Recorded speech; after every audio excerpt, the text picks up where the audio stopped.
What truly breaks a powerful witch? The stripping of her magic, or the shattering of her heart by the one she loved most? What does a grandmother feel in the moment she realizes the trap was sprung by her own granddaughter? Blinding rage, crushing grief, or the chilling calm of a secret long suspected? The poison was in the wine, a vintage from a vineyard she and Ezekiel had planted decades ago. The irony was not lost on Hecate Blackwood as the world first softened at the edges, then began to spin violently. Her silver goblet clattered to the stone floor of the grand hall, the sound drowned by the sudden, deafening silence of the gathered council. She gripped the edge of the ancient oak table, her knuckles white against the weathered wood. Her vision swam, but through the haze, she saw her, Lysandra, standing tall where Hecate had stood for 50 years. Her granddaughter's face, a perfect mask of aristocratic concern, did not waver, but her eyes, those green eyes Hecate had watched change from the bright hue of spring leaves to something darker, more calculating, glinted with a hard, red ember deep within, the eyes of a spellcaster channeling malice. "Grandmother." Lysandra's voice was syrup laced with ash. "Are you unwell?" Hecate tried to speak, to summon a counterspell, a curse, a single word of accusation, but her tongue was lead, her magic a distant, muffled echo, suppressed by the potent alchemy in the wine. A traitor's brew. The evidence is clear, Elder Hecate. The voice of Thaddeus Grimoire, High Elder of the Council, boomed across the hall, devoid of its usual false warmth. He rose from his high-backed chair, a vulture unfolding skeletal wings. His blind left eye was a milky crater, but his right, the color of glacial ice, pinned her with absolute authority. The young acolyte, Tobias, has testified under Truth Dell. He witnessed you in the moonless grove, drawing power from the forbidden font of withering. You sought to reverse the natural order, to steal youth, to cast the age curse upon another, to replenish your own fading years. A young man, barely more than a boy, shuffled forward from behind Lysandra. Tobias. His face was pale, tear-streaked, his brown eyes wide with a terror that seemed genuine. He could not meet Hecate's gaze. "She got to you," Hecate thought, the realization a cold knife twisting beside the poison. "My own blood bought your soul with pretty lies and potent charms." "This," Thaddeus continued, gesturing to a small, dark crystal on the table that pulsed with a sickly light, "was recovered from your sanctum. It reeks of the same corrupt energy, and your own familiar has refused your call. Even the creature's loyalty is broken by the depth of your sin." A murmur, a mix of shock and long-nursed envy, rippled through the assembled council. Magistra Cordelia Nightshade watched with grim satisfaction, the blemish on her cheek darkening. Balthazar Vane looked away, uncomfortably swirling the wine in his own cup. Lady Evangeline's expression was carved from marble. Cornelius Ravenclaw seemed to be whispering a protective charm into his beard. Hecate fought to stand straight. She was 75, but her posture had always been that of a queen. She would not crumble before them. She focused on the weight against her chest, the simple, warm gold of Ezekiel's locket, her anchor. "Lysandra," Hecate managed, the name a rasp of betrayal. "Oh, grandmother," Lysandra sighed, of profound sadness as she stepped forward. She placed a gentle, traitorous hand on Hecate's arm. "Your mind has been addled by the dark arts you courted. We must help you, for the safety of the realm."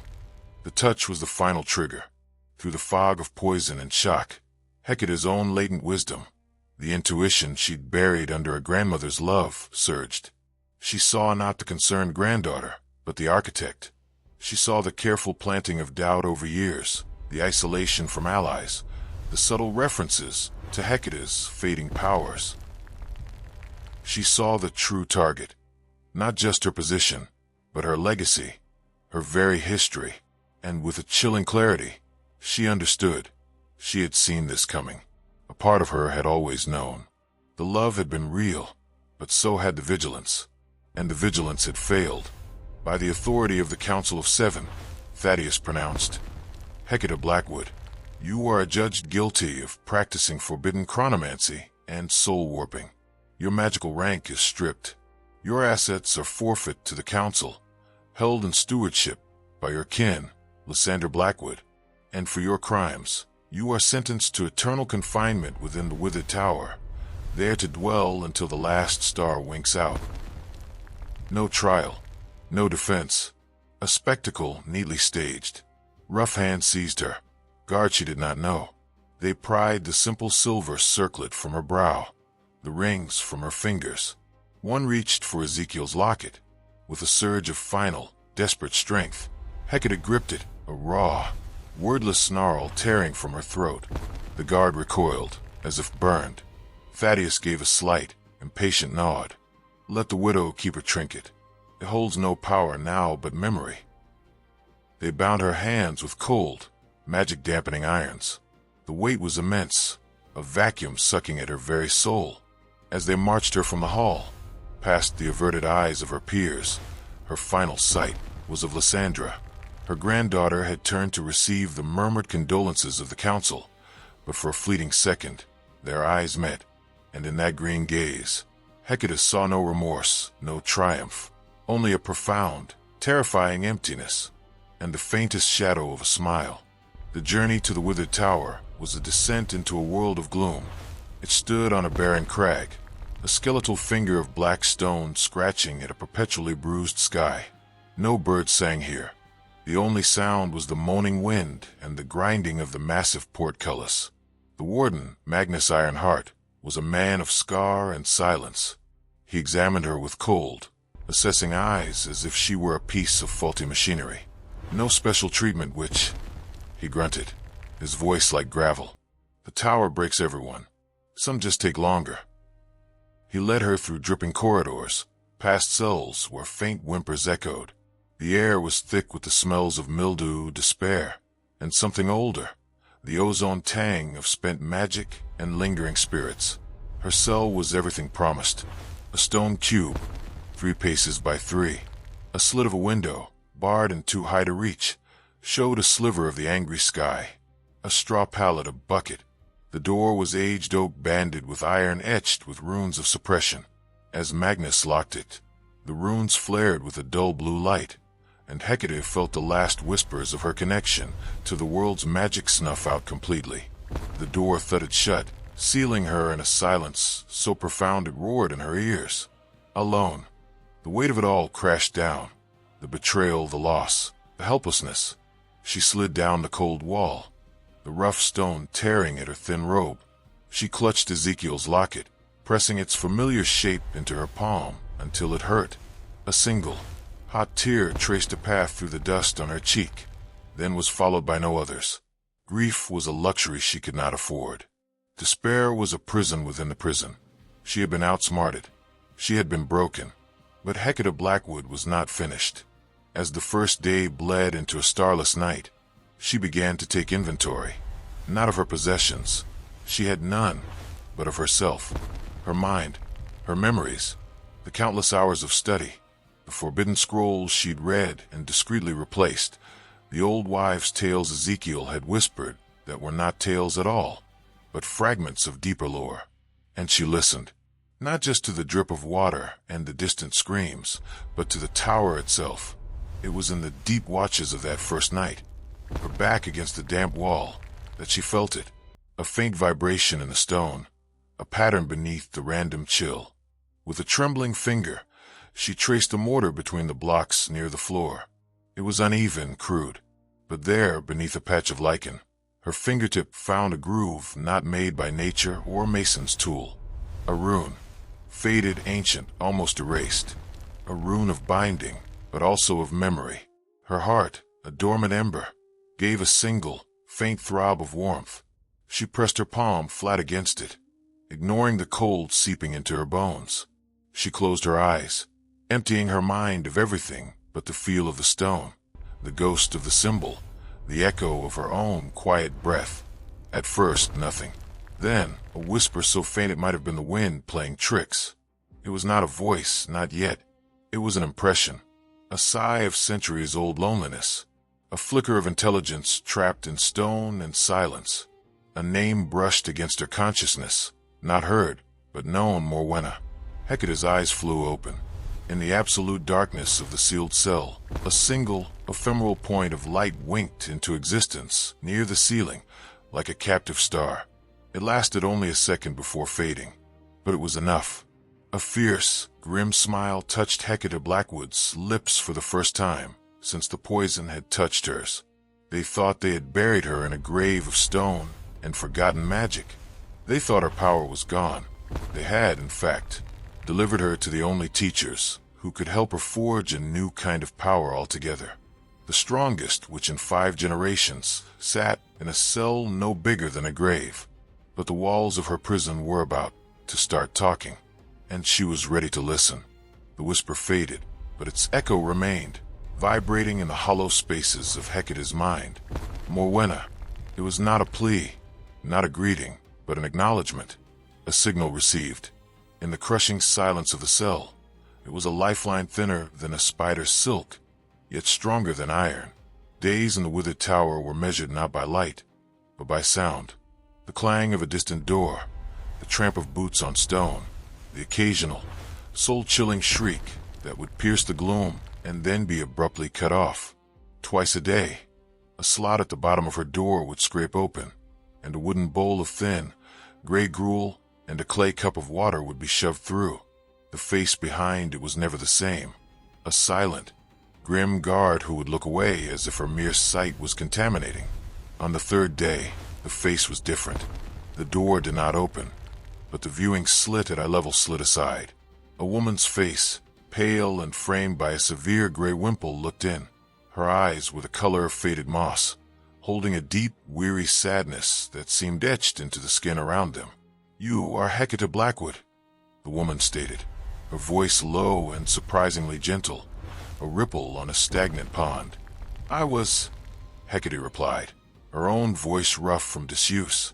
She remained seated on the pallet, her back straight against the wall, a picture of composed ruin. "I am Sister Prudence. I tend to the physical needs of the occupants here." She paused, her gaze taking in Hecate's worn robes, the proud set of her jaw, the way her fingers never stopped tracing the edge of Ezekiel's locket. "Some call me the prison's mercy, others its final hypocrisy."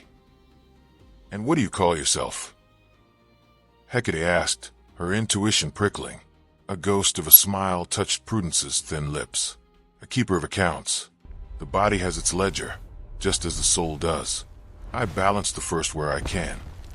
She pushed a small, wax paper-wrapped bundle through the slit. "Comfrey and witch hazel. For the joints.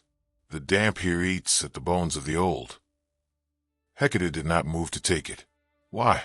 Prudence's gaze drifted past her, to the wall where the rune was hidden. "Because some accounts are too heavy to close, and because the tower has many voices. It is wise to know which ones are worth hearing." With that, the slit closed with a soft thud, leaving the bundle on the floor. A test, an offer, a warning. Hecate parsed the words, storing them. Keeper of accounts.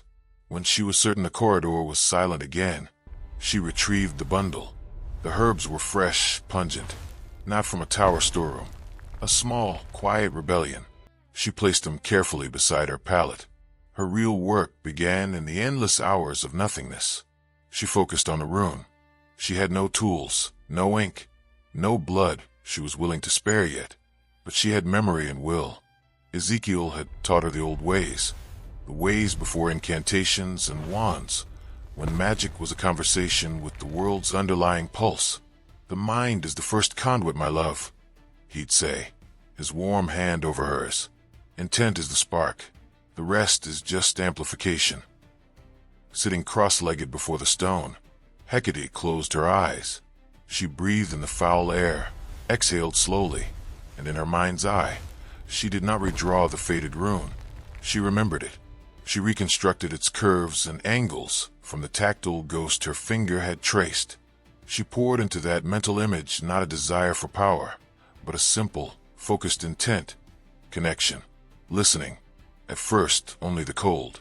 Then, a faint tingling in her forehead, pressure. The air in the cell grew still, heavier. The ever-present drip of water seemed to slow.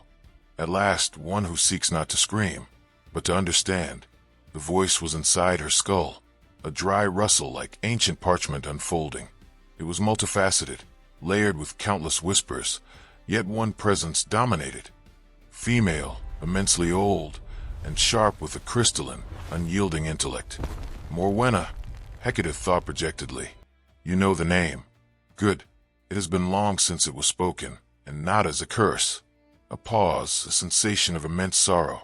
They called me the Wise. They bound me here for it. They called Aldric Shadowbane a traitor and Seraphina Moonwhisper a madwoman.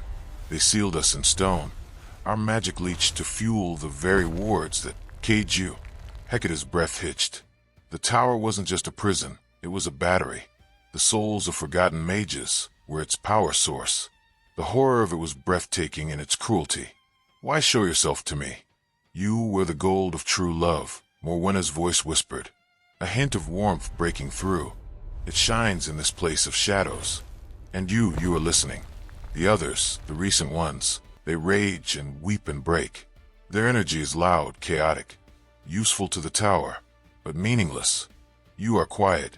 Your magic is gone, but your attention, it is a lens. You focus the faint light of our existence. Can you speak to the others? Aldric, Seraphina, we are fragments of what we were. Came a new voice, masculine, gravelly, and thick with a pain that was not physical, but spiritual. Chains of memory and regret. I am Aldric. I see the blindness in your elder's eye. I was there when he gained it, and when he slew the mage who should have rightfully taken his place. A tragic accident in battle. The voice seethed with quiet, eternal fury. Then a third presence, like the faint chime of a broken bell, sweet and sorrowful. They fear the songs of the heart, for they hold truth's power, cannot touch. I am Seraphina. They poured poison in my cup for loving beyond their sanctioned lines. My music remains. It is all that is left of me. Hecate felt a surge of emotion, not pity, but recognition. They were not just victims. They were a council of the condemned, a repository of forbidden history and lost arts. What do you need? Hecate asked, the question simple and direct. An anchor, Morwenna replied. A consciousness in the living world to tether to. Your focus gives us coherence. With it, we can show you more. The cracks in their design, the rhythm of the guards, the secrets in the mortar. And in return, wise one, you give us purpose. Aldric's voice grumbled. Revenge is a cold feast for a ghost. But justice, the correction of a record, that is a warmth we have forgotten. And a song for a new verse, Seraphina added, her tone a little brighter. A pact, woven from silence and desperation. Hecate opened her eyes. The cell was the same. Yet, everything was different. She was no longer alone. The very walls were her allies. In the days that followed, Hecate's routine transformed. The gruel was eaten, the water drunk. The comfort poultice soothed her aching knees. And for hours, she would sit in communion with the trio. They taught her to see the tower with new senses. Through Morwenna's guidance, she began to map the energy flows, the cold lines of power that siphoned spirit energy upward, toward the warden's quarters and the central obelisk that crowned the tower. They were weakest at the junctions of the old, original stone and newer repairs. Aldric, the strategist, showed her the patterns of the guards. Magnus' round were precise, every 6 hours. The others were sloppier, predictable. The cruel one, Garrick, visited the lower torture chambers after the midnight watch, his laughter echoing upwards. Seraphina's contribution was subtler. She would hum fragments of melodies, and Hecate learned to listen to the tower's own song. The groan of the wind meant a storm was coming, which meant more guards indoors. The particular pitch of the portcullis winch indicated who was operating it. Hecate was a student again, and her classroom was a tomb. One evening, as a violent gale lashed the crag, the whispers grew urgent. The storm, it strains the wards, Morwenna sent, her mental voice taught. Near the ceiling, in the southeast corner, the flow is turbulent. There's a flaw. Hecate looked up. The corner was shrouded in deep shadow. I cannot reach it. Use what you have, Aldric urged. The straw from your palate, the moisture in the air. Shape intention, Inspired, Hecate moved swiftly. She twisted a long strand of straw into a rough brush. She dipped it into her water cup, then pressed it against the mossy wall, gathering a film of green moisture and stone dust. Standing on her pallet, stretching her old body until her muscles screamed, she could just touch the southeast corner. With the wet, filthy straw, and guided by the collective focus of the three spirits amplifying her own, she began to draw on the stone. Not a rune of power. She had none, but a rune of revealing. One Ezekiel had used to find lost keys and hidden memories. A simple sigil of seeking. As the last curve was drawn, the combined energy of the storm's disruption and the directed will of four minds, one living, three dead, flared. For a heartbeat, the entire corner shimmered like a heat haze, etched into the very bedrock, hidden under centuries of grime and powerful glamour. A vast, intricate runic circle was revealed. It was a masterwork of binding, a viciously beautiful spiderweb of energy designed to entrap and drain. And at its very center, a single, hairline crack pulsed with a faint, rebellious golden light. A flaw in the spell weave, a mistake made long ago. Perhaps when a prisoner's death had been too sudden, too intense for the Matrix to handle. The vision lasted only 3 seconds before fading. Hecate dropped back to the pallet, gasping, a sharp headache blooming behind her eyes. But her heart hammered with a fierce, defiant joy. It was a crack, a tiny, almost insignificant fracture in an impossibly vast wall. But it was a beginning. She looked at the wall where Morwenna's rune was hidden, then to the herbs from Prudence, and finally to the gold locket in her hand. 3 connections.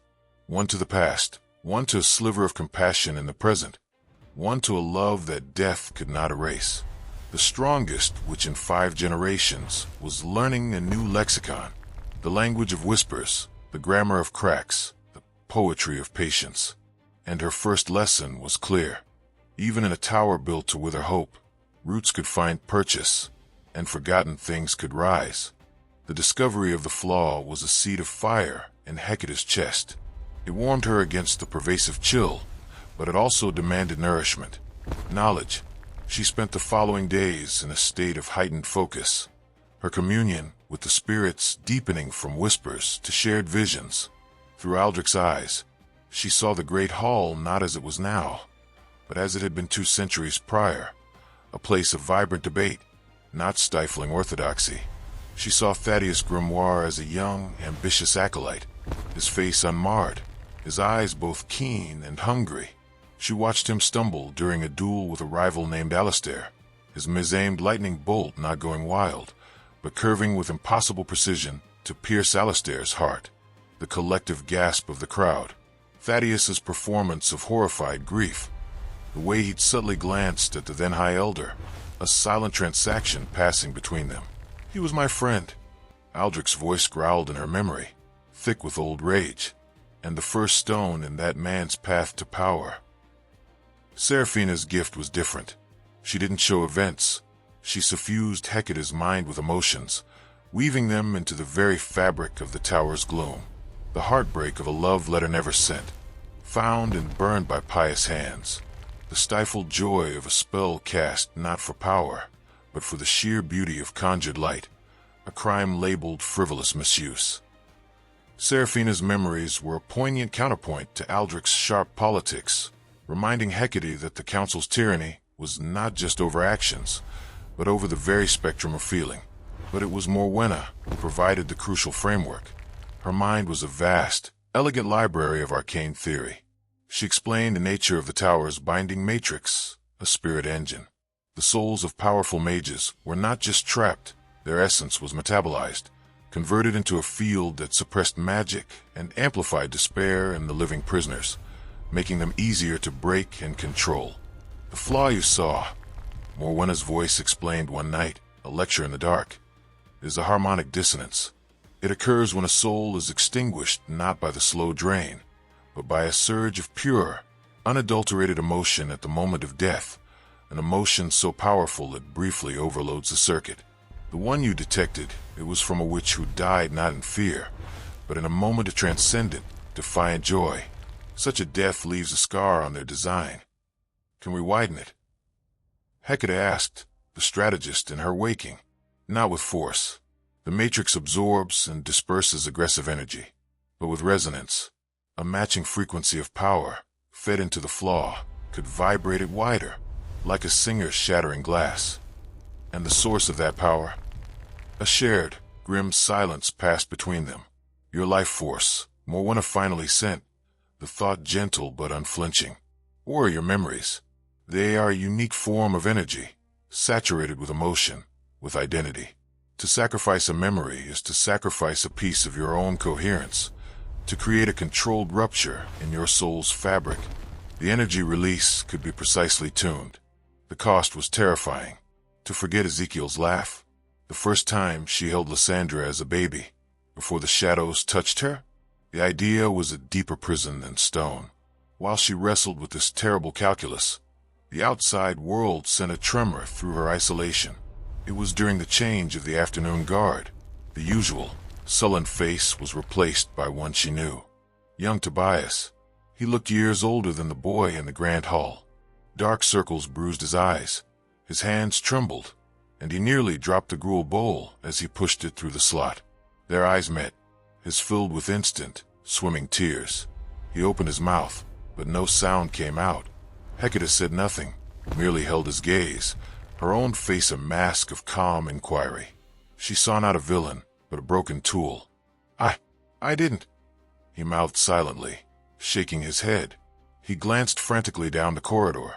He's being watched, Aldric's voice cautioned. Or believes he is. Hecate gave an almost imperceptible nod. She reached slowly for the bowl, her movement deliberate.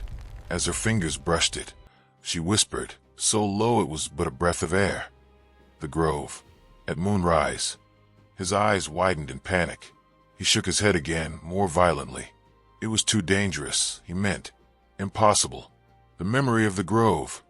Hecate breathed, even softer. She tapped her own temple with a finger, then let her hand fall to the floor, tracing a simple shape in the dust. An open eye. It was a child's code, one she'd used with Ezekiel. It meant I see you. I understand. Tobias stared at the symbol, his breath hitching. Then, with a jerky motion, he slammed the feeding slot shut and scurried away, his boots echoing in a frantic rhythm. A fragile thread, Seraphina's voice chimed, a note of pity in her song, so easily snapped. But the only one we have, Hecate murmured back. Her mind returned to Morwenna's lesson. Resonance, memory, an idea, dangerous and dark, began to form. She needed a test. A small memory, one whose loss would not hollow her out. That night, she chose one. The memory of a specific summer rain from her childhood, the smell of wet earth and ozone, the feeling of cool water on her skin. A beautiful, but isolated moment. Holding it clearly in her mind, she approached the southeast corner. She didn't need the pigment now. She could see the flaw in her mind's eye, guided by the spirits. She focused on the memory, savoring its sensory details for the last time. Then, guided by Morwenna's instructions, she imagined not releasing it, but folding it, compressing its emotional essence into a single, brilliant point of light. With a mental wrench that felt like tearing a piece of her own soul, she pushed that point toward the flaw in the binding matrix. There was no explosion of light, no roar of power. A high, thin sound, like a crystal needle scratching glass, pierced the air. The golden hairline crack in the hidden runic circle flared brightly for an instant. In that instant, Hecate felt it. A tiny, local collapse in the suppression field. A whisper of her own magic. A faint echo of the power she'd once commanded, brushed against her senses. It lasted less than a heartbeat before the matrix stabilized, sealing the flaw once more. But the cost was immediate. A hollow ache bloomed in her chest where the memory had been. She could recall the fact of the summer rain, but the smell, the feel, the visceral joy of it was gone, rubbed out. A blank space in the tapestry of herself. She sagged against the wall, breathing heavily, a cold sweat on her brow. It had worked, and it was a horror. You see the price, Morwenna's voice came, heavy with shared sorrow. Each step forward will be a step inward, a self-consumption. Yet, the ghost of her magic, that fleeting touch, had been sweeter than any wine. It was a taste of herself. It was proof of concept. To break the spirit engine, she would have to break pieces of herself against it. The choice was awful, but in the silence of her cell, with the ghosts of the wronged as her counsel, Hecate Blackwood realized she had already made it. She would not die here, faded, forgotten name in the tower's ledger. She would burn her own past for the fuel to shatter her present. She looked at Ezekiel's locket. Some memories, she knew, were untouchable. They were the load-bearing walls of her soul. But others could be kindling. The plan was no longer just about escape. It was about orchestrated annihilation of the tower's function and of parts of herself. A symphony of sacrifice, with Seraphina's dirge as its score and Aldric's fury as its tempo. And the first movement would require a specific, powerful memory to resonate with the flaw. She knew which one. The memory of the day she first truly feared her own granddaughter. It was a memory already poisoned. Perhaps she could forge it into a weapon. The hollow where the summer rain had been was a new kind of cold inside Hecate. It wasn't emptiness, but absence, a neatly excised square from the quilt of her life. She probed it mentally, a tongue seeking a missing tooth. The fact remained. There was a rainstorm when I was 7, but the essence, the childish wonder, the smell of petrichor and crushed mint gone, traded for a 3-second flicker of power. It was a devil's bargain, and she had just begun to pay. Her communion with the spirits took on a new, sharper focus. They were no longer just historians or comforters. They were engineers of a soul-powered weapon. The flaw is a fracture in a diamond, Morwenna explained, her mental voice clinical yet fascinated. Strike it with a hammer of pure force, and the diamond shrugs it off, but apply the precise frequency of vibration, and it cleaves along its fault line. Your memories are tuning forks. We must find the one that matches the fracture's resonant frequency. And the memory of my granddaughter's first lie? Hecate asked, the thought already aching. Potent, but predictable. The fracture was born of defiant joy. We must counterintuit you. To widen a scar made by joy, we may need a memory of equal, but opposite, emotional intensity. Perhaps not darker, but purer in its anguish. A sorrow that does not corrode, but clarifies. Seraphina's presence swirled, a harmony of understanding. The memory of your Ezekiel's last breath. She chimed softly, not the grief after, but the moment of passing itself. The love that filled the room even as he left it. A sorrow laced with completion, not bitterness. That is a powerful note. Hecate recoiled. That memory was sacred. It was the cornerstone of her endurance. To offer it up, to risk its dissolution, it felt like a second murder. We are not suggesting that one. Not yet, Aldric interjected, his tone pragmatic. We need a calibrator, a test of greater magnitude. The memory of your binding, the moment the irons closed and the magic died. The shame, the fury, the injustice of it. That is a concentrated spike of emotion. It was a memory she revisited in nightmares. The cold bite of the metal, the vacuum in her soul, Lysandra's empty green eyes.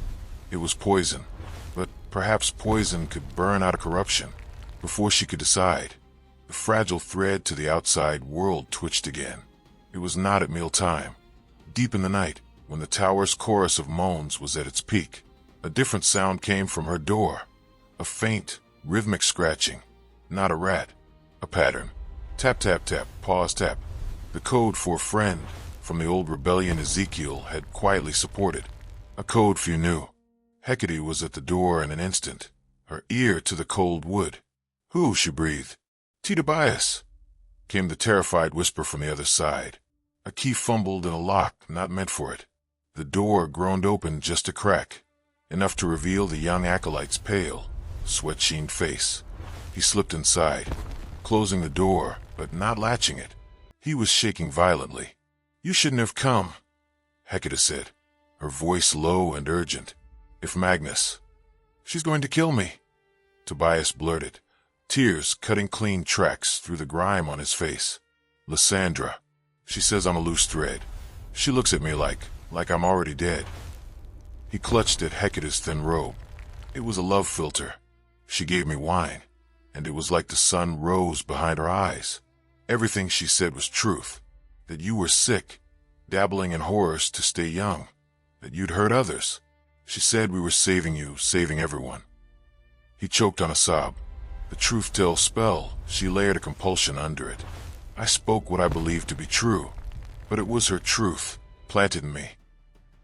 The confession tumbled out in a torrent of guilt and fear. Hecate listened, her initial anger at him cooling into a glacial pity. He was a pawn who'd realized the game was mortal. She placed a steadying hand over his. His skin was ice. Why risk coming here? She asked. To undo it, however I can. Before he couldn't finish. Tell me what to do. Hecate's mind raced. This was a variable she hadn't dared hope for. A hand in the living world, but a terrified, compromised hand. She needed something simple, symbolic, and powerful. Ezekiel's grave, she said quietly, in the Blackwood crypt, beneath the headstone. The earth is never just earth. Bring me a handful of it. Tobias stared, confused.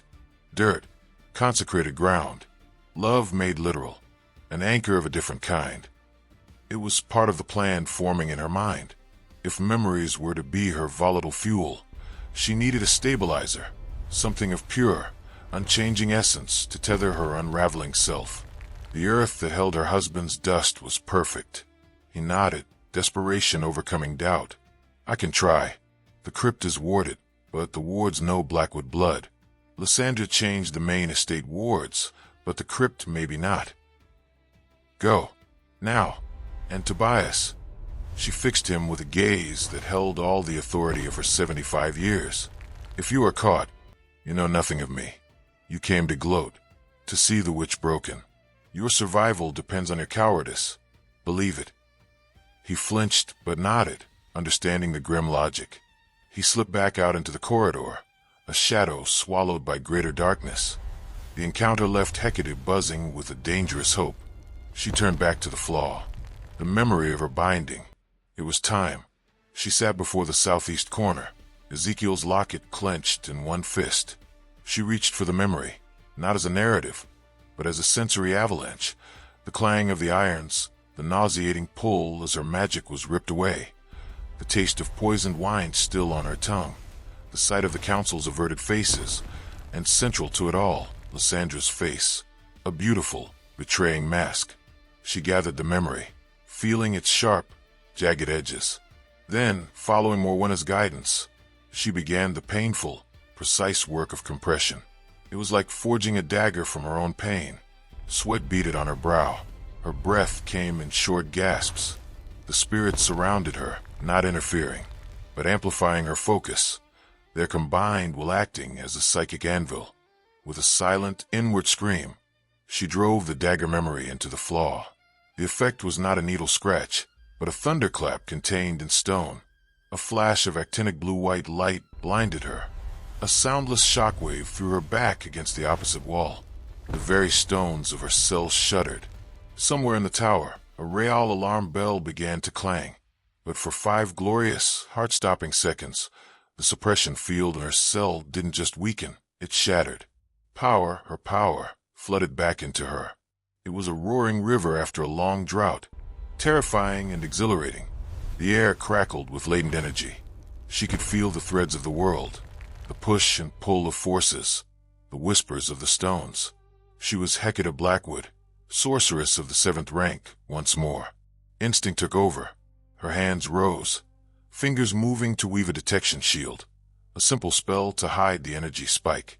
But her fingers, stiff from disuse and atrophied will, fumbled the somatic form.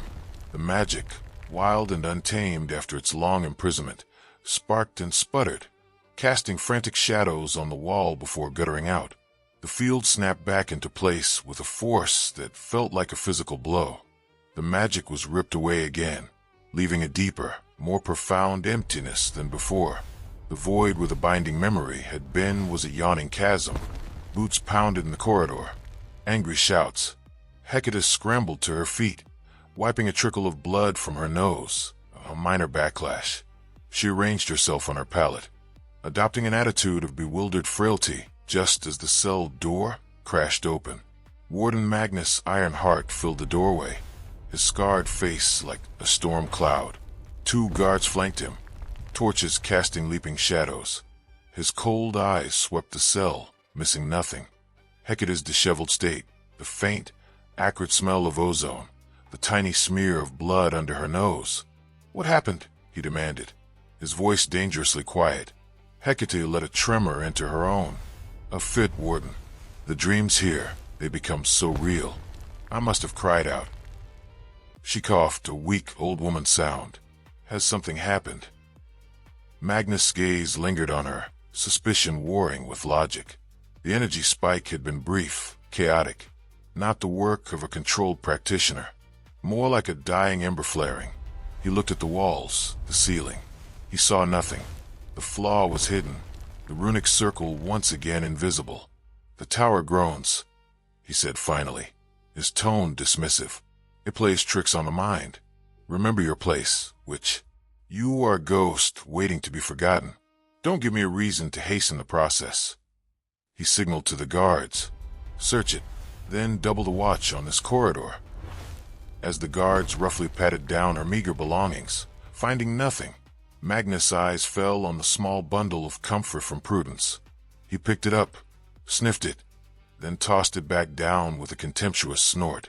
"Comforts," he muttered, "a delay of the inevitable." When they left, locking the door with finality, Hecate allowed herself to breathe. The cost had been terrible, a core memory of profound trauma gone. Only the factual shell remained. But the gain. She closed her eyes and reached inward, not for magic, but for the echo of it. And there, deep in her core, was a new, fragile thing. Not power, but pathway. A psychic scar where the field had ruptured. It was raw and painful, but it was a channel, with enough of the right kind of energy, the resonant, sacrificial energy of memory. She could force it open again, wider, for longer. She had paid with a piece of her past for a crack in her prison, and she had a terrified boy fetching her a handful of earth that held the essence of her love. The equation of her escape was writing itself in the currency of loss and love. Hecate Blackwood, the great strategist, was learning to weaponize her own soul, and the next memory to be spent, she knew, would have to be a far greater one. The double guard meant more eyes, more noise, less peace.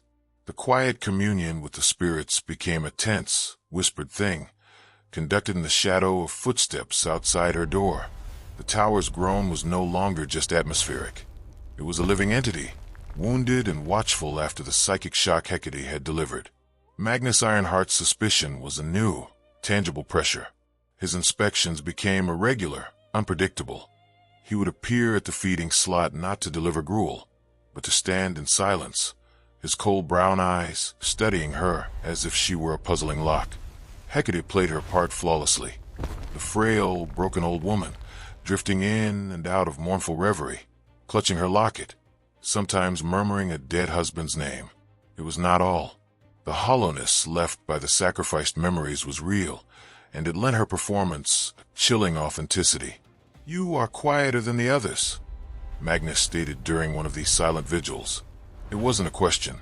"The others have more future to rage against," Hecate replied, her voice a dry leaf rustle.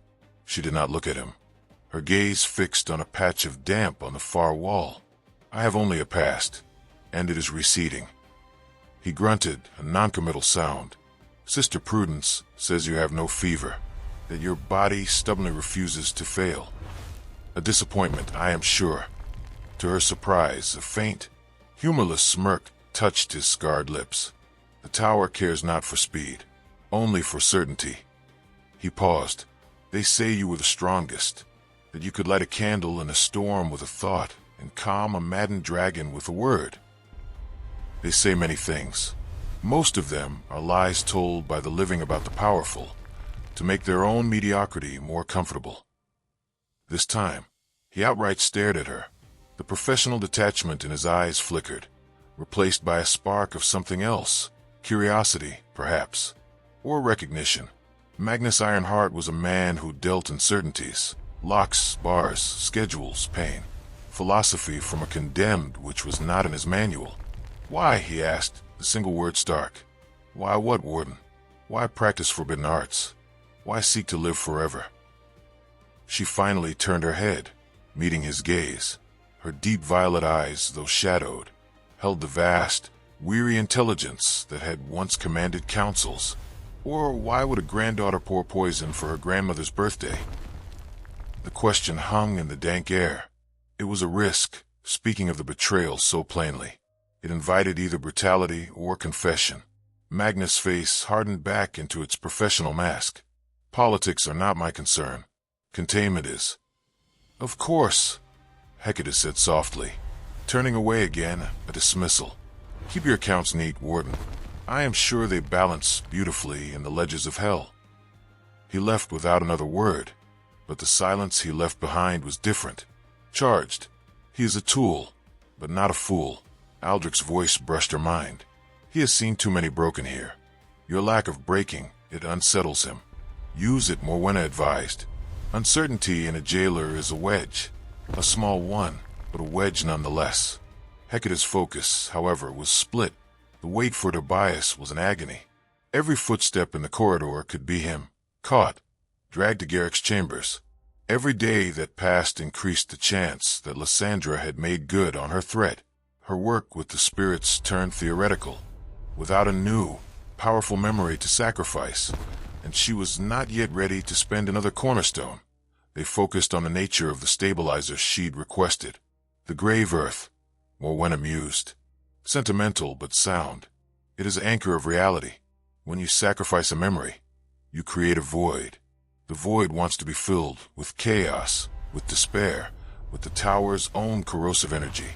The earth, steeped in love and finality, can fill that void with stillness. It can keep you, even as you unmake parts of yourself. It is also a link, Seraphina sang, a connection to the love that outlasts death, a different kind of power, not for breaking, but for remembering why you must. For nights after Tobias's visit, as a thin, miserable rain lashed the high-slit window, the signal came. Not a scratch, but a soft, wet plop on the floor near the door. A small, muddy clod of earth. Her heart leapt. She scurried over, ignoring the protest in her joints. It was more than a handful. It was a compact ball of black soil, wrapped in a scrap of linen torn from an acolyte's robe. Unmistakably crypt earth, rich with the scent of loam and old stone. And wrapped within it, a tiny, folded square of parchment. With trembling fingers, she smoothed it open. Tobias's hurried script, blurred by moisture and fear, read. The crypt wards were old.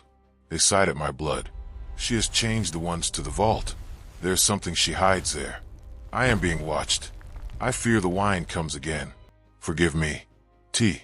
The message was a storm of information. Success. A new mystery, what was in the vault, and a dire warning.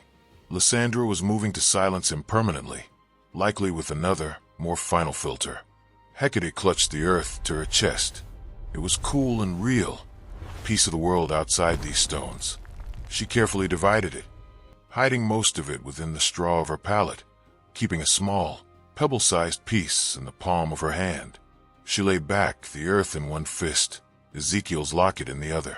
The love of her life in each hand, one symbol, one substance.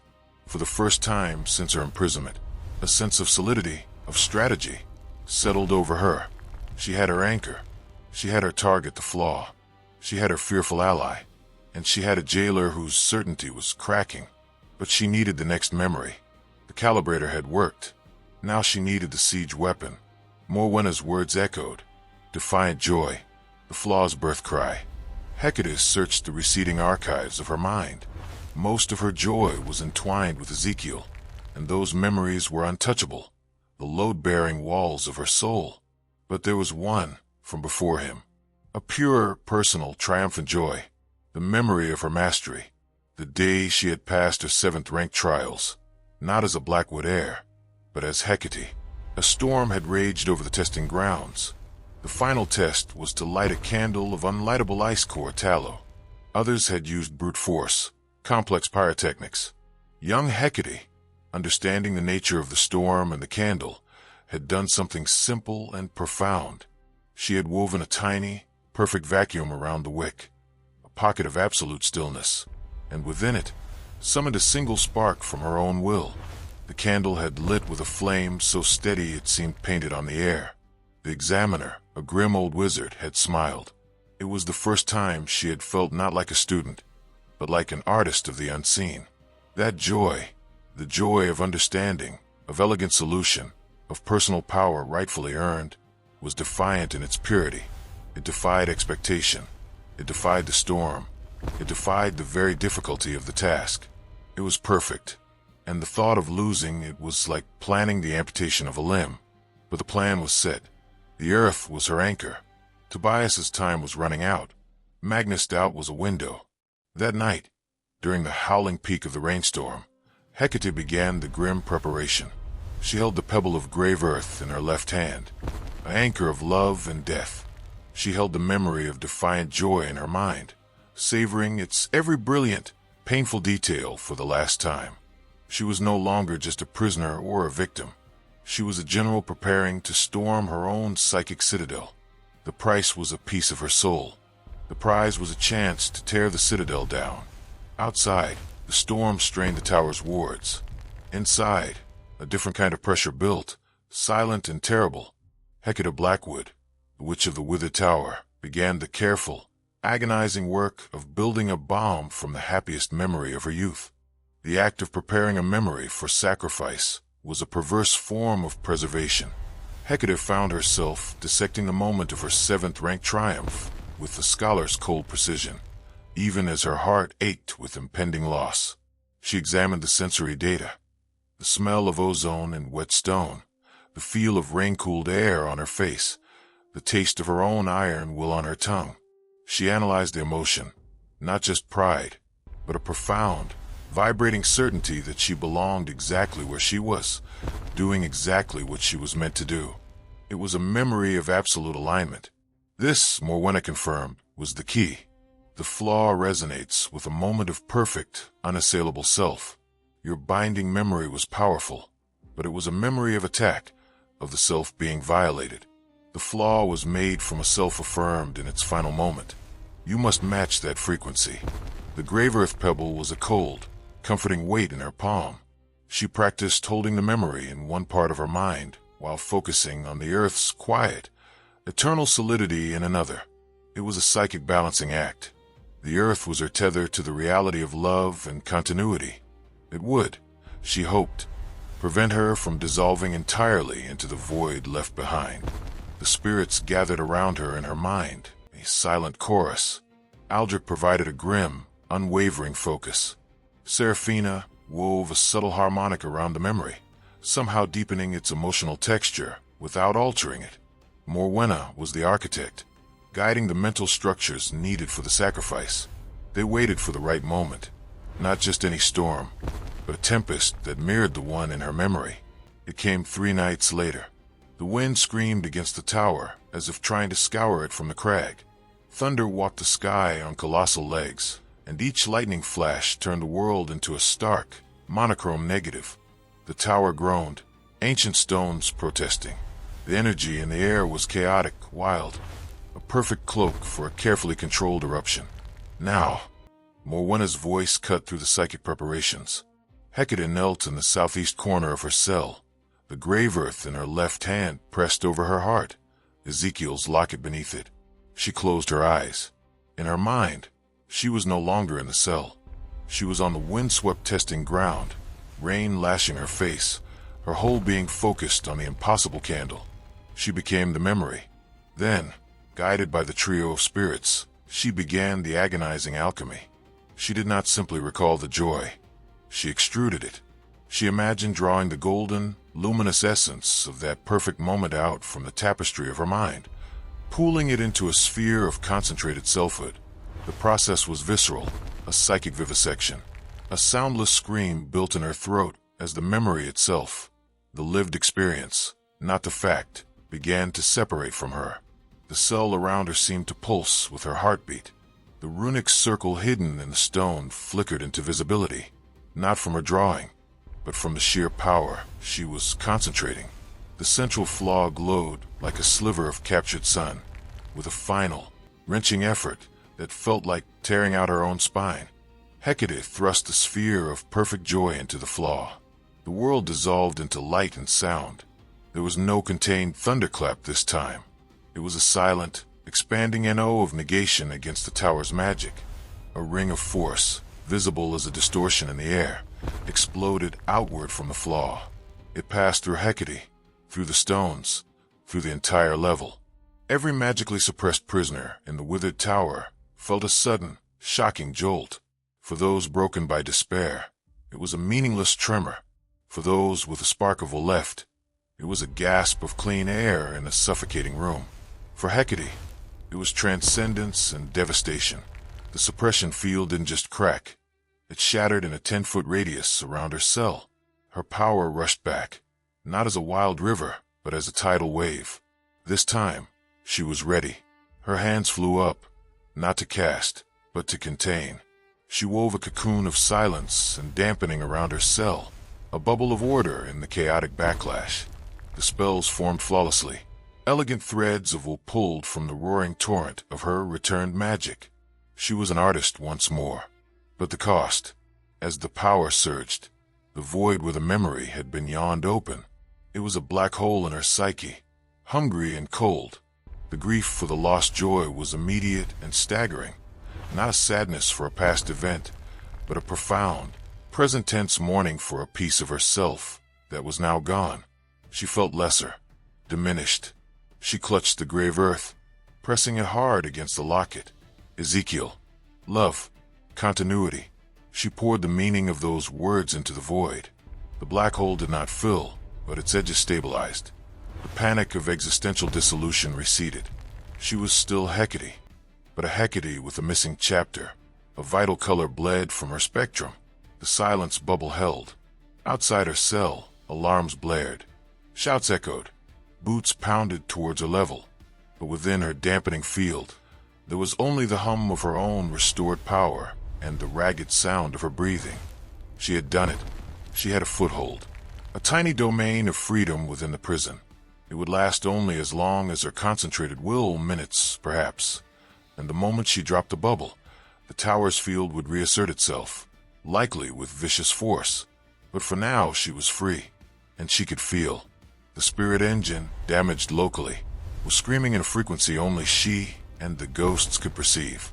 And through that scream, she felt the other souls bound to it.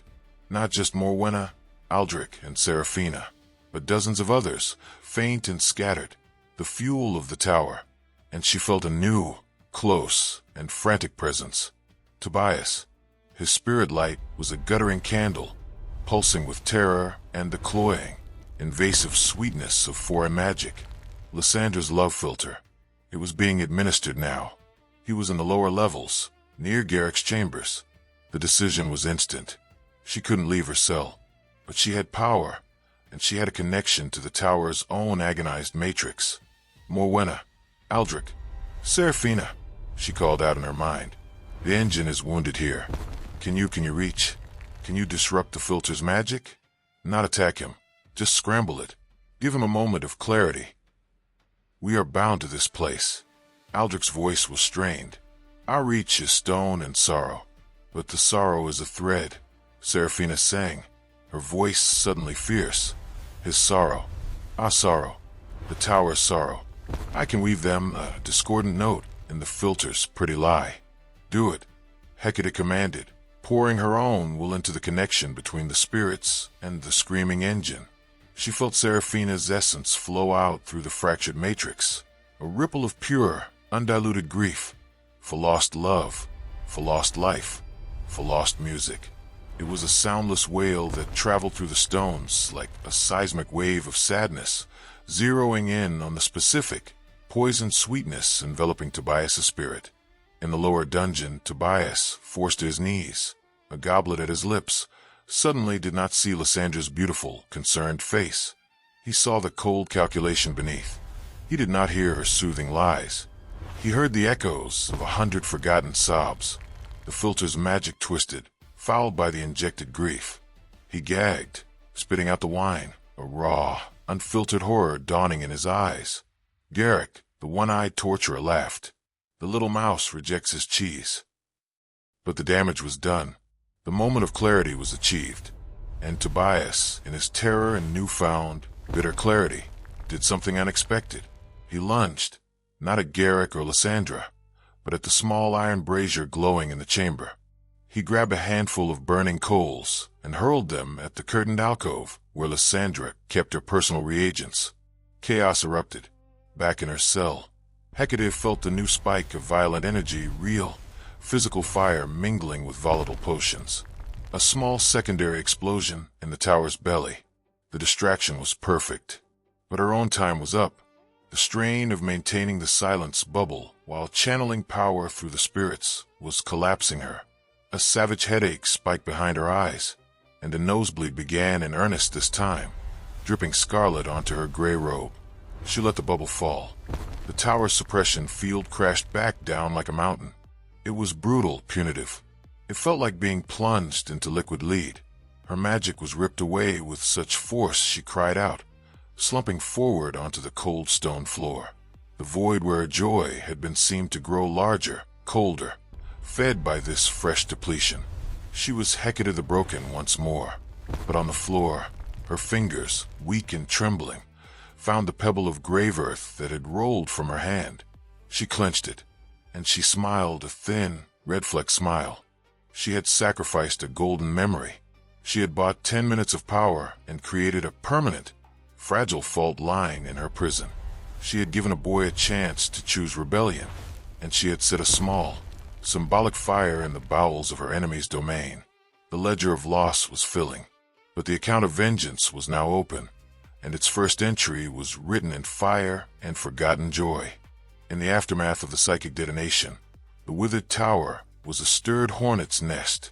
Alarms gave way to a tense, seething quiet, broken by the occasional barked order or the grim sound of dragging. The air tasted of ozone and fear. For Hecate, the cost was a living thing. The void left by the sacrificed joy was not an empty room. It was an active chill, a draft on her soul. She found herself reaching for the memory of her triumph to bolster her resolve, only to grasp at factual ash. I passed my 7th rank.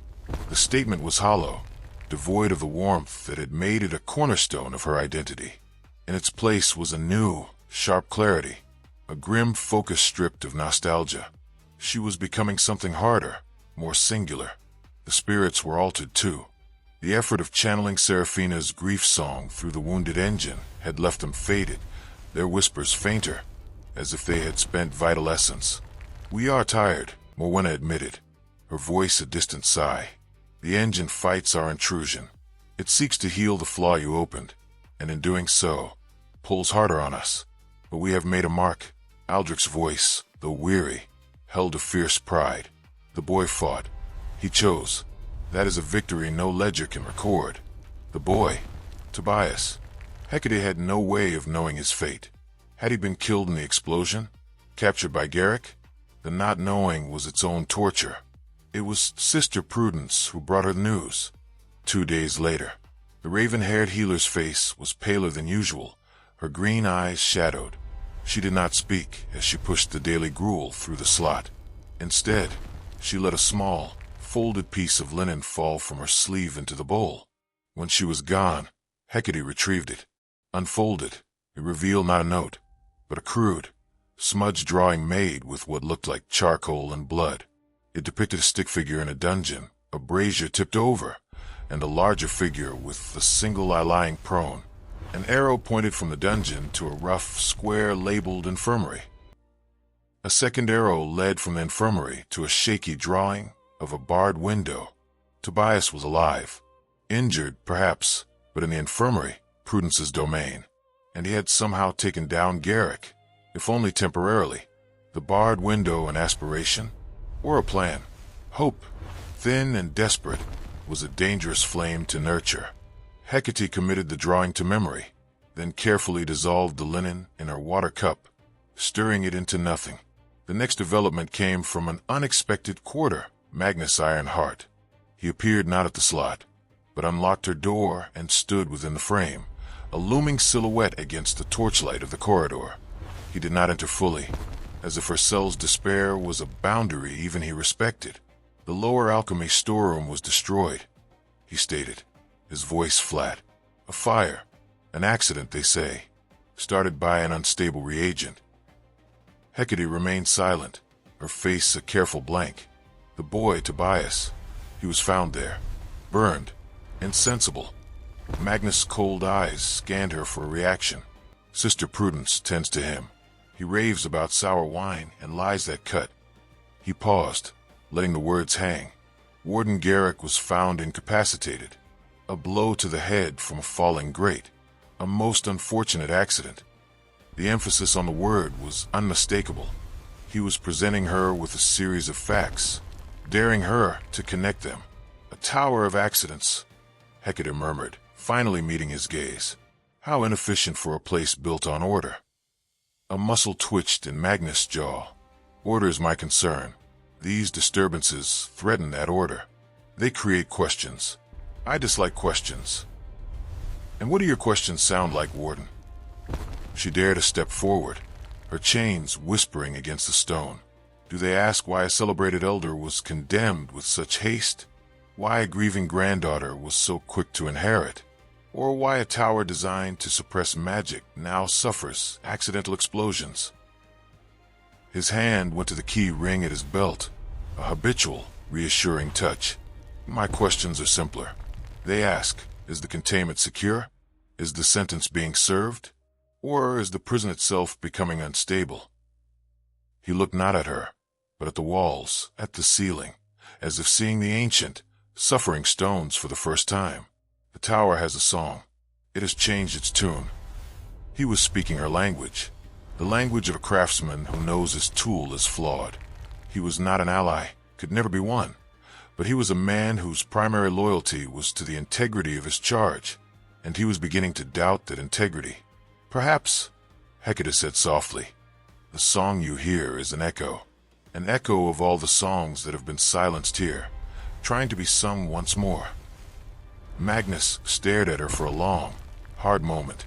Then, without another word, he turned and left, locking the door behind him.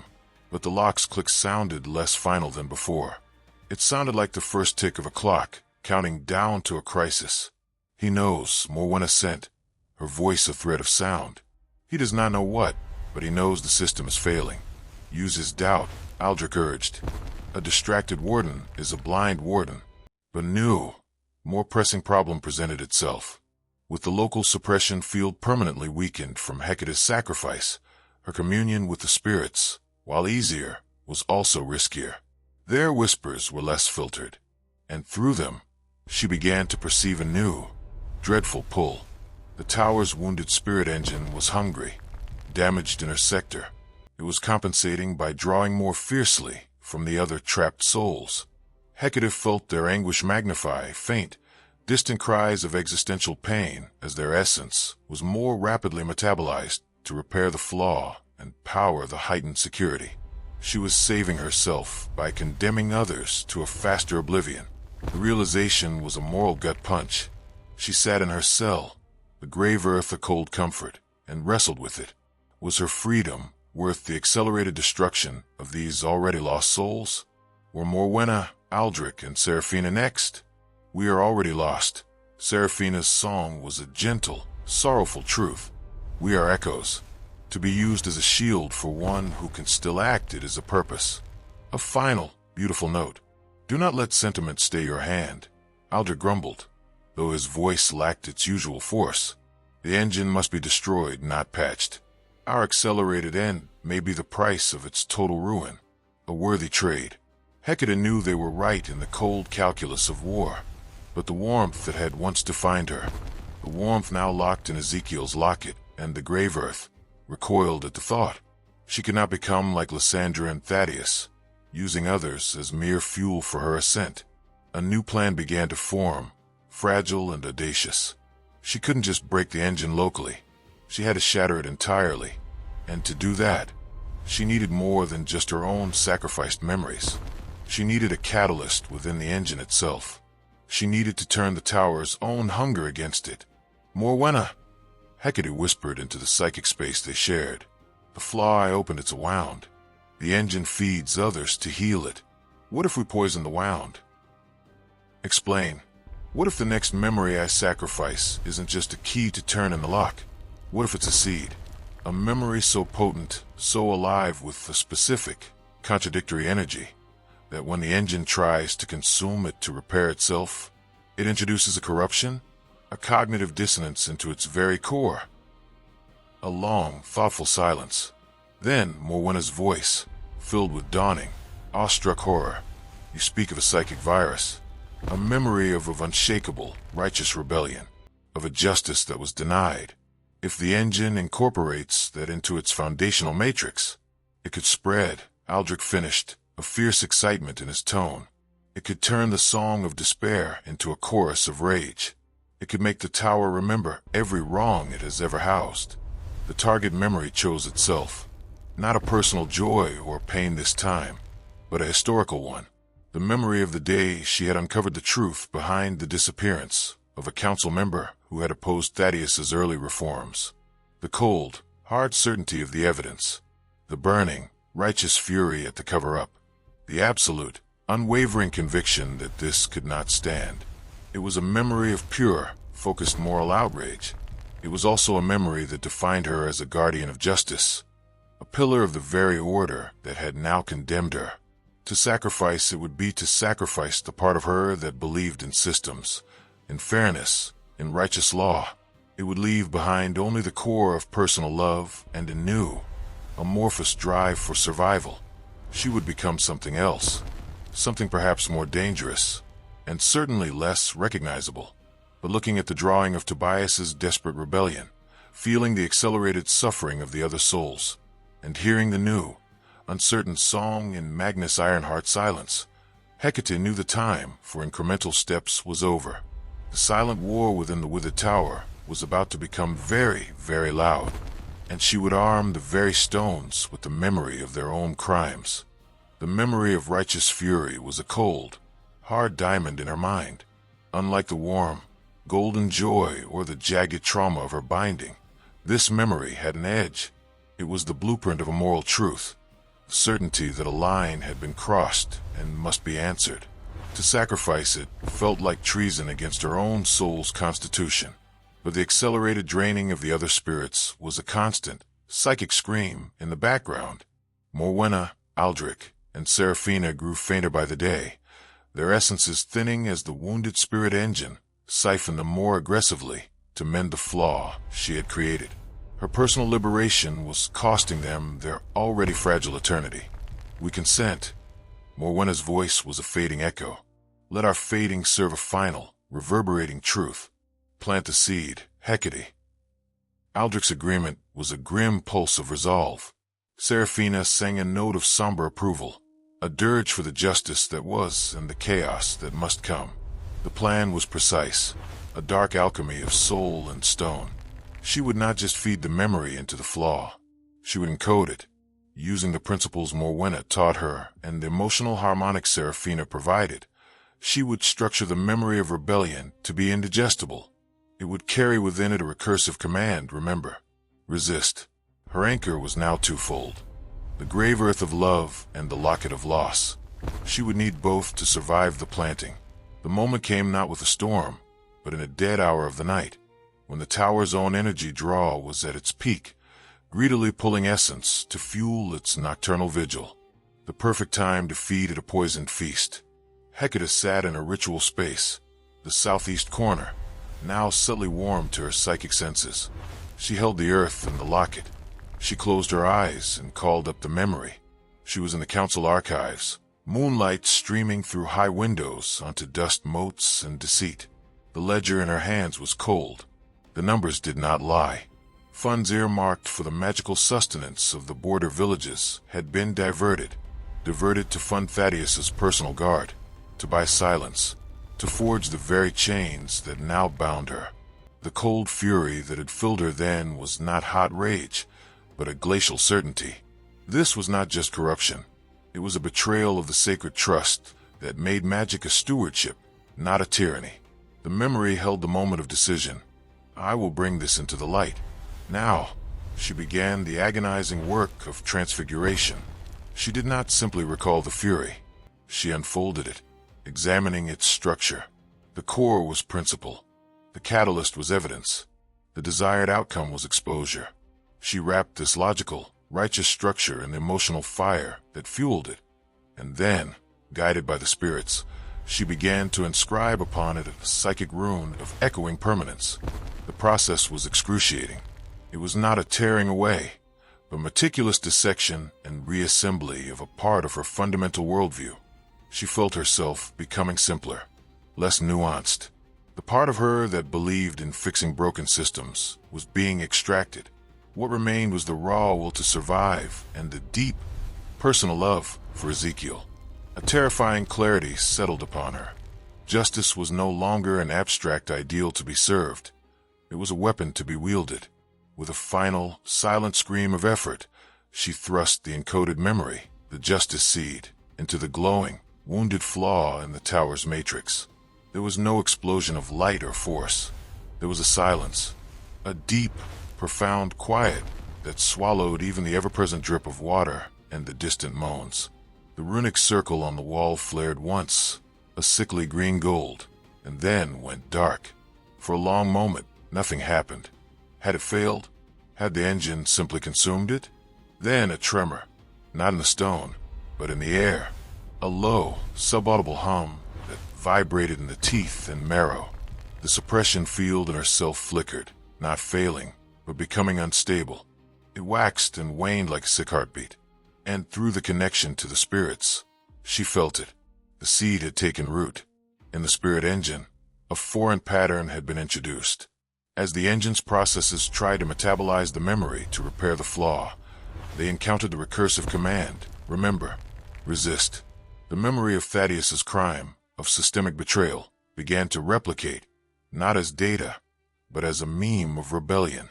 It touched the other trapped essences. A forgotten clerk who had been imprisoned for questioning a minor decree suddenly remembered the arrogance of his superior with perfect, furious clarity. A hedge witch jailed for healing, without a license, remembered the cold faces of the enforcers who burned her cottage. Their individual pains, once isolated and used to fuel despair, began to connect, forming a network of shared grievance. The tower song of despair gained a new, discordant harmony. The harmony of accusation. The effect on the living was immediate and subtle. A guard on the midnight watch suddenly paused, an unbidden thought of his own unfair conscription flashing in his mind, making him miss a step. Sister Prudence, grinding herbs in the infirmary, felt a surge of anger at the wasted lives she tended, her usual compassion sharpening into a pointed fury. And Magnus Ironheart, making his rounds, stopped dead in the corridor. He placed a hand on the wall. The stones, usually cold and inert, felt aware, and what they were aware of, he sensed with a jailer's intuition, was not just captivity, but wrongness. The order he served was leaking legitimacy. The silence after Hecate's question, how inefficient for a place built on order, now roared in his ears. In her cell, Hecate was profoundly altered. The void left behind was different. It wasn't a cold emptiness of loss, but a streamlined, immoral clarity. She looked at her situation not as an injustice to be righted, but as a problem to be solved. The love for Ezekiel and the bond with the spirits remained, but they were now islands in a sea of ruthless purpose. She felt lighter, faster, and more dangerous. The spirits, however, were revitalized. The seed's energy, as it spread, flowed back into them, not as sustenance for the engine, but as a reinforcing echo of their own defiance. Their whispers grew stronger, clearer. It is working, Morwenna sent, her voice thrumming with a power Hecate hadn't heard before. The engine is confused. It is trying to process a contradiction. Its foundations are questioning themselves. Let the walls remember their prisoners. Aldric's laugh was a dry, rasping sound of triumph. Let the very mortar dream of freedom. But the tower would not succumb without a fight. The instability in the suppression field triggered automated responses. Deep in the obelisk, ancient protocols activated. The main doors to the prison levels sealed with a final, thunderous boom. Red warning crystals embedded in the ceilings began to pulse a dull, ominous crimson. Lockdown. The Withered Tower, sensing a systemic infection, was isolating the affected limb, her wing, and by extension, everyone in it. The guards, Prudence, Tobias in the infirmary, and all the other prisoners. They were now trapped in a sealed section with a destabilizing magical reactor and a slowly awakening ghost in the walls. The silent war was over. The audible siege had begun. Hecate rose to her feet, the grave earth in one hand, the locket in the other. She felt the chaotic ebb and flow of the suppression feel like a tide. In its waning moments, she could pull forth a trickle of power. In its surges, she was helpless. She had poisoned the well. Now she had to survive the drought and the coming storm. And she had to find Tobias before the tower, or its keepers, decided to purge the infection by any means necessary. Lockdown transformed the Withered Tower from a prison into a tomb. The great iron doors sealing the wing were 3 feet thick, etched with runes of absolute containment. The pulsing red crystals bathed the dripping corridors in a hellish, rhythmic light, like the heartbeat of a dying beast. The air grew thick and stale, magic suppressed in erratic, nauseating waves. For the guards, it was a crisis of protocol. Shouted orders echoed, contradictory and tinged with panic. For the prisoners, it was a new layer of terror, the known hell of routine replaced by the unknown hell of systemic failure. For Hecate, it was the battlefield she had chosen. The corrupted spirit engine was in agony. The justice seed was spreading through its psychic pathways like a virulent idea, turning obedient despair into rebellious memory. The stones themselves seemed to whisper names of the forgotten. The wailing in the walls was no longer just sound. It was becoming intelligible. Unfair, liar, free us.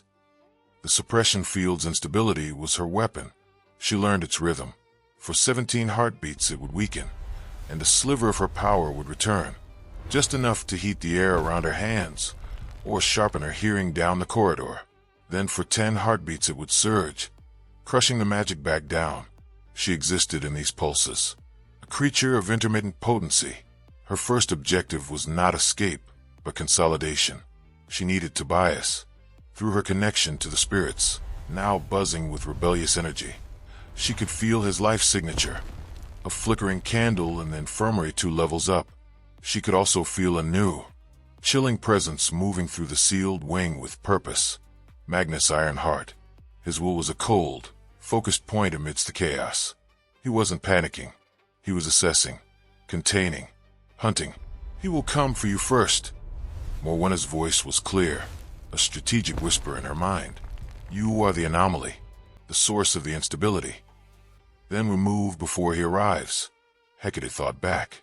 The cell door was still physical, rune-etched iron, but the runes were fed by the engine, and the engine was sick. During the next low pulse, Hecate placed her hands on the lock. She didn't try a complex spell.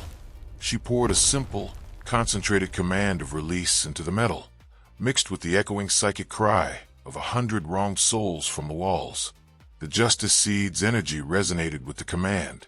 The runes flickered, fought, and then, with a sound like cracking ice, the lock's mechanism shattered from within. The door swung open. Freedom was a corridor bathed in pulsing red light. The air hummed with wrongness. Distant shouts and the clang of steel echoed. Guards struggling to maintain order, perhaps fighting panicked prisoners. Hecate moved like a shadow, her bare feet silent on the cold stone.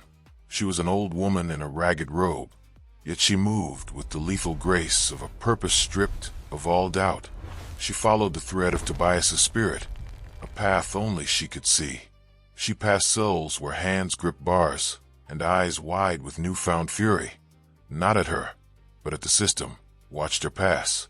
The seed was working.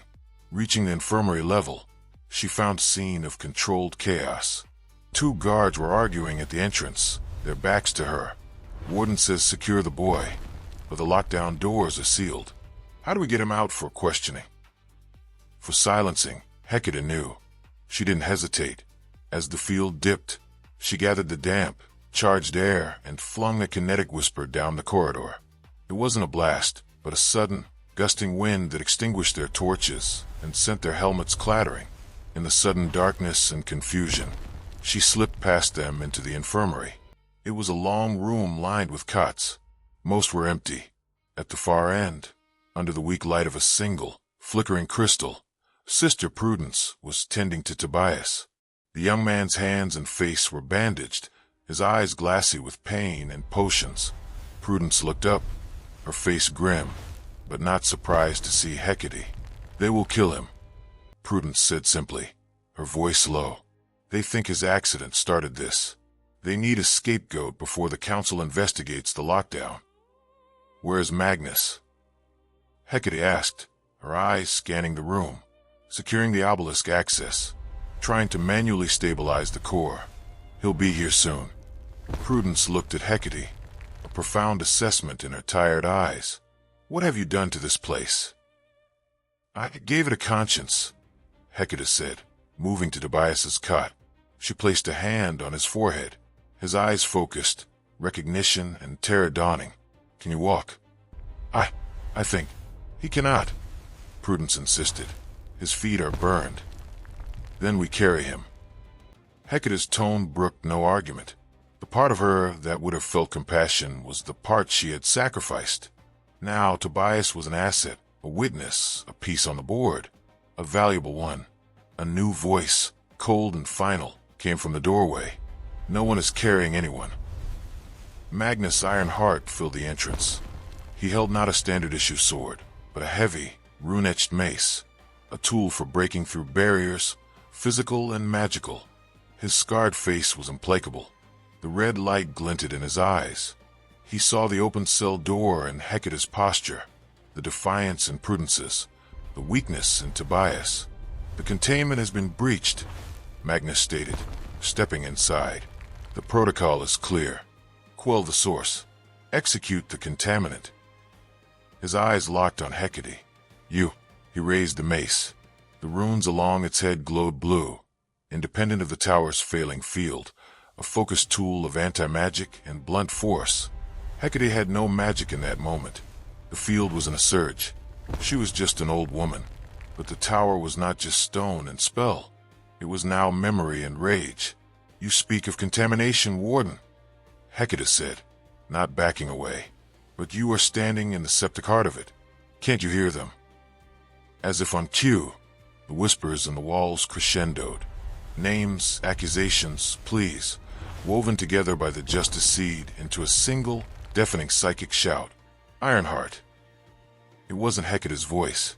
It was the voice of Aldric, of Morwenna, of Seraphina, of dozens of others, amplified by the corrupted engine and blasted through the very stone of the infirmary. Magnus flinched, the mace wavering. He was a man of order, not specters.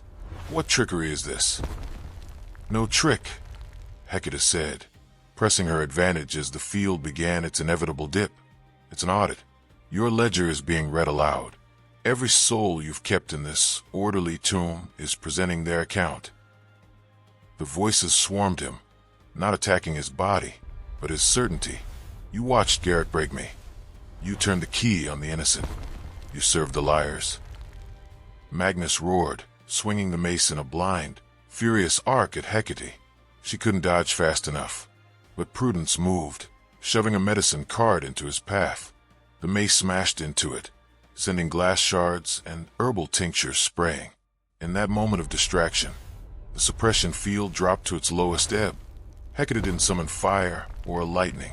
She reached for the newest, rawest energy in the room, Tobias's pain and Prudence's defiant anger. She wove it with the raging chorus of the dead and channeled it not at Magnus, but at the concept of his authority. The air before him solidified into a wall of pure, collective refusal.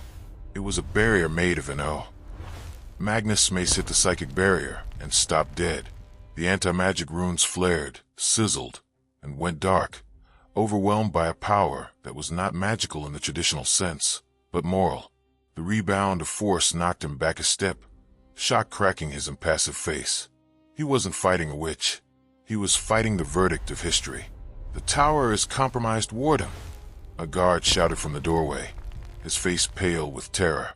The doors to the obelisk, they're chanting. The stones are chanting. The seed had reached the core. The spirit engine was in full revolt. Magnus looked from Hecate to the terrified guard, to the whispering, pulsing walls. He saw his perfect order in ruins. His life's work, built on obedient containment, was now a chorus of condemnation. With a final, gutted look, he made a choice.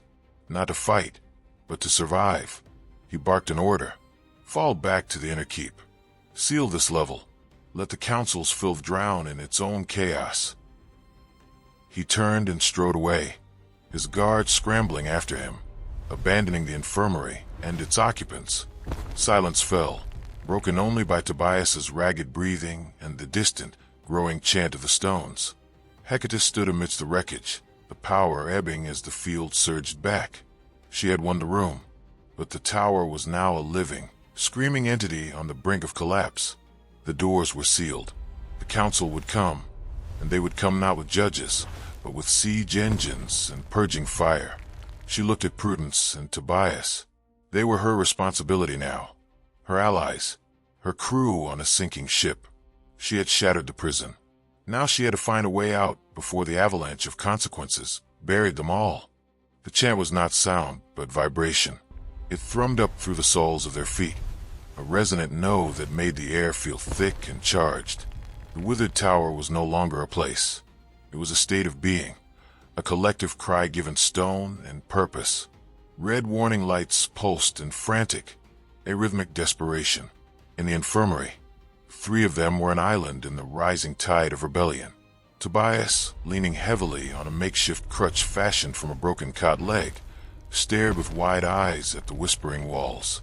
Sister Prudence methodically gathered supplies, bandages, vials of painkiller. A vial of clear, potent disinfectant she tucked into her belt like a dagger.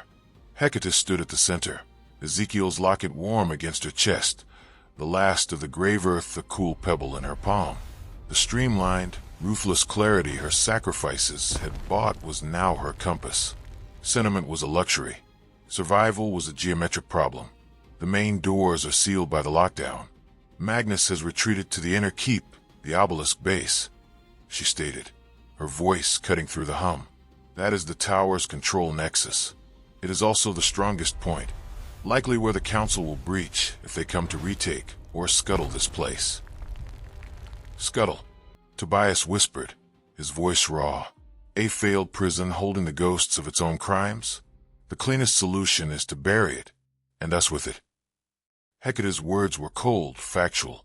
She saw Prudence flinch, but the healer did not disagree. Then we cannot go up, Prudence said. We must go down. The lower dungeons are a maze. They end in bedrock in Garrick's chambers. Tobias shuddered. They also house the oldest foundations. Morwenna's voice chimed in Hecate's mind, clear and strong, fed by the tower's rage, where the first stones were laid, where the spirit engine was grafted onto the mountain's heart. Its roots are there, and roots can be pathways. Aldric's presence surged, a strategist seeing the board. The engine is tearing itself apart. Its energy is chaotic, but it is also everywhere. If you can reach the root point, you could channel that chaotic release, not to power a spell, but to unmake the boundary between stone and not stone. Briefly, a door, Hecate murmured aloud. We blast a door through the mountain itself. Prudence and Tobias stared at her as if she were mad. Perhaps she was. The woman who believed in justice and order was gone. In her place stood a creature of desperate calculus. The lower levels will be in panic. Guards, prisoners, it will be chaos. Prudence said. Chaos is our cover. Hecate replied. Follow me. Stay close. Their descent was a journey into a waking nightmare.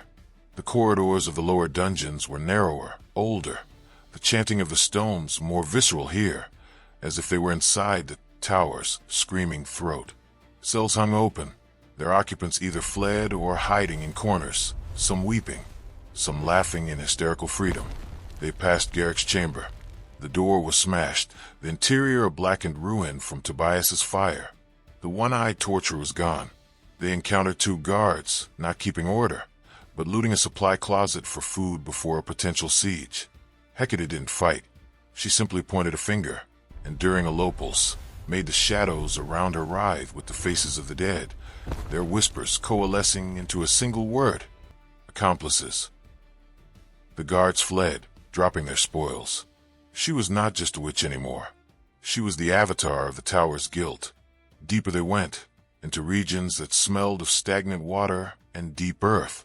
The red pulsing light faded, replaced by an eerie, phosphorescent fungus growing on the stones, casting a sickly green glow. The air grew colder. The chant here was a deep, groaning bass note. Here, Morwenna guided. The wall ahead. It is not mountain. It is the first facing stone. Behind it lies the dark. They stood before a section of wall that looked no different from any other, rough-hewn, slick with moisture. But to Hecate's newly tuned senses, it vibrated with a different frequency. It was an anchor point, a keystone in the metaphysical architecture of the prison. This is it, Hecate said, placing her hands on the stone. It was ice-cold and hummed with tremendous, trapped power, the root of the spirit engine. When I begin, the tower's death throes will focus here. It will be volatile. Be ready. For what? Tobias asked, his face pale in the green light. For anything. Hecate closed her eyes. She didn't need to sacrifice another memory. She had a reservoir of rebellion to draw from.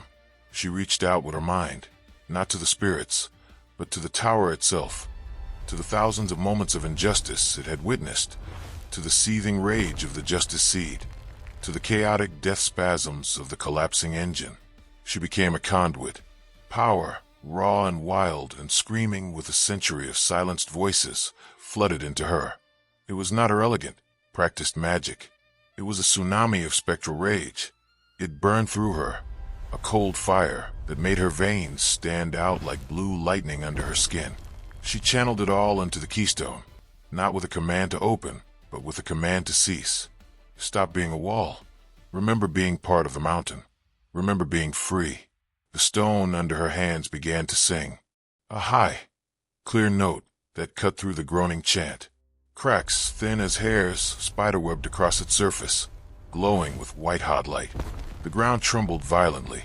Chunks of mortar rained from the ceiling. It's coming down, Prudence yelled, pulling Tobias back. No! Hecate gasped, the power threatening to tear her apart.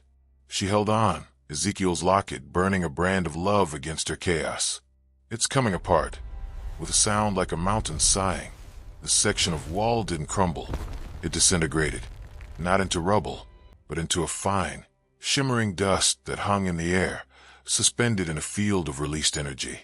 Beyond was not another dungeon or bedrock, a rough, natural tunnel, smelling of deep earth and cold, free air. A forgotten geological fault. A crack in the world the tower had been built upon and sealed over. The path was open. The cost was immediate. The focused release destabilized everything. With a deafening roar, the ceiling further down the corridor collapsed, sealing the way they had come. The tower was committing suicide around them. Go, now! Hecate screamed, her body sagging, the borrowed power gone, leaving her feeling hollowed out and frail. Prudence didn't hesitate. She half-dragged, half-supported Tobias, plunging into the dark tunnel. Hecate stumbled after them, casting one last look behind. In the glowing dust of the vanished wall, she saw them, 3 figures of light. Morwenna, Aldric, and Seraphina. They were not smiling, but their forms were serene, their outlines beginning to blur into the ambient energy. The account is settled. Morwenna's voice echoed in her mind, final and free. The song ends, Seraphina chimed, her note one of peaceful release. Tell them we remembered, Aldric growled, and then his voice softened. Go, witch. Live. They dissipated, their essence merging with the roaring cascade of liberated energy. Finally at peace, Hecate turned and ran into the darkness. The tunnel was a brutal, endless climb through absolute black, guided only by Prudence's whispered prayers and Tobias's pained gasps. They walked for hours, until the tremors from the collapsing tower faded into distant rumbles, and the air lost its taste of despair.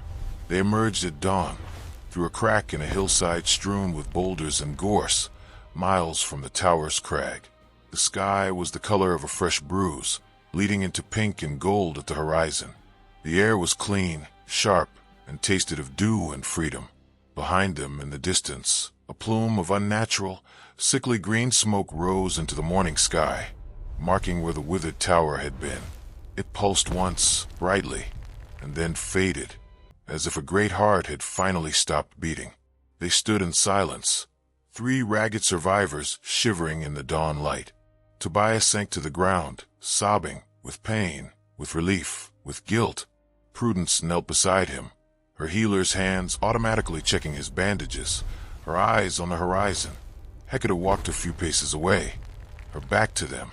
She looked at her hands, old, scarred, trembling. She clutched the locket. The memories of Ezekiel were intact, warm and vital. The grave earth was gone, left in the tunnel, its purpose served.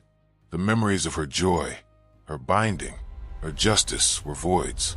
She was a patchwork being, held together by love and a fierce, unyielding will. She was not the woman who had entered the tower. That woman had been burned for fuel to power her escape. She was something new, something born from stone and ghost song. Prudence approached her, holding out a water skin. "What now, Hecate Blackwood?" Hecate took the water, drank deeply, and looked east, toward where the sun was rising over lands still under the council's thumb, where Lysandra and Thaddeus likely plotted their next moves amidst the scandal of a destroyed prison. "Now," Hecate said, her voice quiet but carrying the finality of a closing vault, "we find others who remember. We find the other wrongs buried in their tidy ledgers." She turned her deep violet eyes, now hardened by loss and lit by a cold, newborn fire, towards the rising sun. The witch of the Withered Tower is dead, but her story is just beginning to be told. Thank you for watching. First of all, the stories we tell are either entirely fictional or inspired by real events. If you have any stories you'd like to share with us, let's chat in the comment section. If you liked our story, we'd appreciate it if you gave our video a like. Don't forget to subscribe to the channel and turn on notifications to stay updated on our next videos. You can check out the playlist created for other stories on our channel in the card section at the top right. See you in the next video.